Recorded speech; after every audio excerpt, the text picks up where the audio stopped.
Overflowing gratefulness is proven by giving back to God cheerfully what is due Him. Sabi ng 2 Corinthians 9:6-7. Dapat marunong tayong magbalik at mag-appreciate sa katapatan ng Lord sa ating buhay. Hindi natin siya nilalakawan. Ang mga pagpapala na tatanggap natin mula sa Kanya, siya ang nasa likod ng lahat ng ito.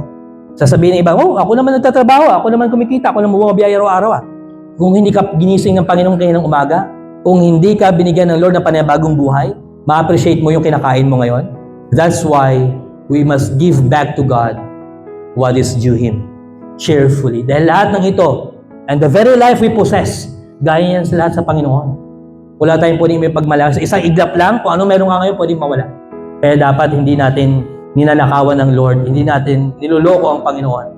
Because by giving to God what is due Him, we are just proving to God that we are good stewards. Mapagkakatiwalaan tayo sa mga maliliit na bagay na binibigay niya. Sabi nga, di ba? Those who cannot be trusted with little things cannot be trusted with much. But those who can be trusted with little things can be trusted with much. Kaya paano kapag papalain lalo ng Panginoon kung sa maliit na bagay pa lang, hindi ka na marunong tumanaw sa Kanya?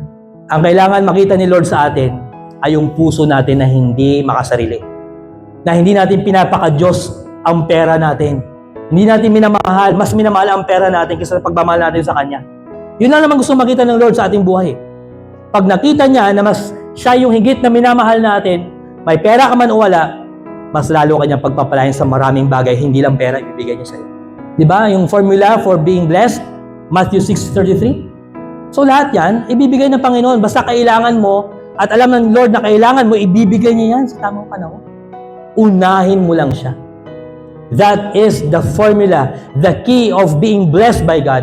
Unahin mo siya sa lahat ng bagay.